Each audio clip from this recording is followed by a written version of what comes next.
Guys, steak tayo. Filipino steak. Ayan. Steak tayo ng salmon. Ay, i-try ko lang kasi first time ko bistik ng salmon.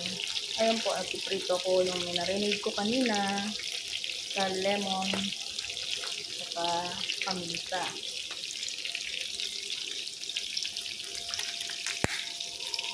Yan yung finished product. Ayan. Iprito ko muna yung ating sibuyas na pangpatong ko mamaya.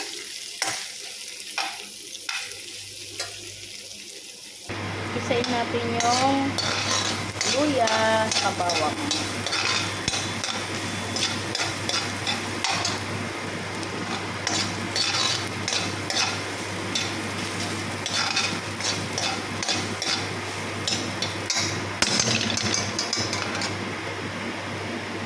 Ayun na po, ilagay ko na yung sibuyas.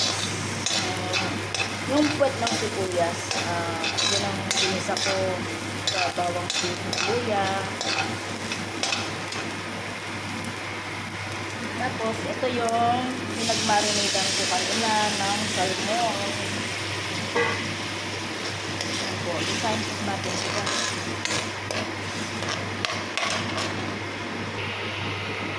Lagay natin ng rosemary.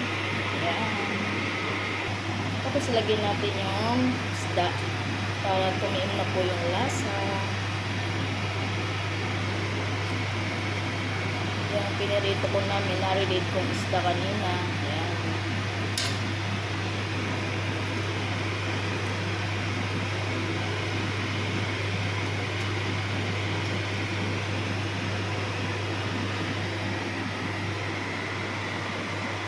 Ayan po, hintayin natin siya ng kumulo hanggang sa umunti yung sabaw. Tumim yung sabaw sa isda. Lasa. Ayan po, ilagay natin yung pinirito ko kanina na sibuyas.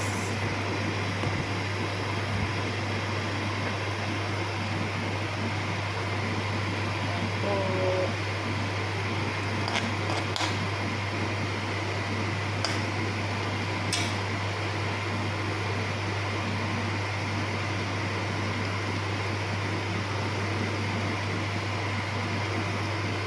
Natin siya nasa lumapot ng salt. Ayan na po yung aking salmon steak. Ayan. Style Filipino steak. Ayan po, luto na po siya kasi masarap yung mayroong konting sauce kasi yung mga bata ako mga anak gusto nila ng sauce pang ulam, pero sa akin kung ako ito gusto ko yung tuyo-tuyo. Ayan po. Thanks for watching.